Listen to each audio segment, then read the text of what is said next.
দুই নামাজ মুনাফিকদের কাছে কষ্টকর। কয় নামাজ? দুই নামাজ মুনাফিকদের কাছে কষ্টকর। সাহাবায়ে কেরাম প্রশ্ন করলেন, ইয়া রাসূলুল্লাহ, এমন কোন দুই নামাজ মুনাফিকদের কাছে কষ্টকর? পয়গম্বর বলেন, এক নম্বর নামাজ হলো ইশারের নামাজ, দুই নম্বর নামাজ হলো ফজরের নামাজ। যারা মুনাফিক হবে এদের কাছে এই দুই নামাজ কষ্টকর হয়ে যায়। বলুন না নাউযুবিল্লাহ। ফজরের নামাজের এক নম্বর বৈশিষ্ট্য হলো ফজরের নামাজ আল্লাহ রাব্বুল আলামিনের কাছে কে মুমিন আর কে মুনাফিক আল্লাহ তাআলার কাছে পার্থক্য করে দেয়। বলুন না সুবহানাল্লাহ। হযরতে কাব রাদিয়াল্লাহু তাআলা আনহু থেকে একটি হাদিস পাওয়া যায়।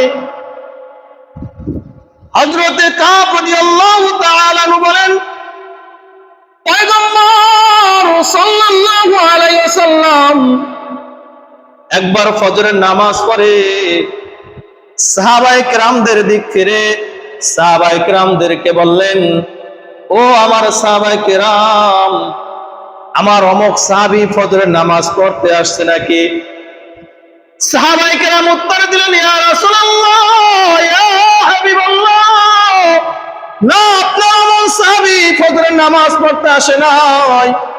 পয়গম্বর আবার বললেন, আমার অমুক সাহাবী কি নামাজ পড়তে আসছে নাকি? সাহাবায়ে কেরাম উত্তর দিলেন, ও পয়গম্বর, আপনার ওই সাহাবীও ফজরের নামাজ পড়তে আসে নাই। পয়গম্বর সাহাবায়ে কেরামদেরকে বললেন, ও সাহাবায়ে কেরাম, তোমরা শোনো, দুই নামাজ মুনাফিকদের কাছে কষ্টকর। কয় নামাজ? দুই নামাজ মুনাফিকদের কাছে কষ্টকর। সাহাবায়ে কেরাম প্রশ্ন করলেন, ইয়া রাসূলুল্লাহ, এমন কোন দুই নামাজ মুনাফিকদের কাছে কষ্টকর? পয়গম্বর বলেন, এক নম্বর নামাজ হলো ইশারের নামাজ, দুই নম্বর নামাজ হলো ফজরের নামাজ। যারা মুনাফিক হবে এদের কাছে এই দুই নামাজ কষ্টকর হয়ে যায়। বলুন না নাউযুবিল্লাহ। সম্মানিত হাজির, এবার নিজে একটু ভাবেন, নিজে একটু চিন্তা করেন, আমি আর আপনি কি মুনাফিক না মুমিন? নিজে আবার একটু চিন্তা করেন। আমার কথা নয়, আমার উপর রাগ করলে কিছুই হবে না, আমার উপর রাগ করার কোনো দরকার নাই। রাগ যদি করতে হয়, গালি যদি দিতেই হয়, ওই যেই ব্যক্তি বলেছে মুনাফিকদের কাছে দুই নামাজ কষ্টকর মুহাম্মাদুর রাসূলুল্লাহ, তার উপর পারলে সাহস থাকলে রাগ করেন আর গালি দেন।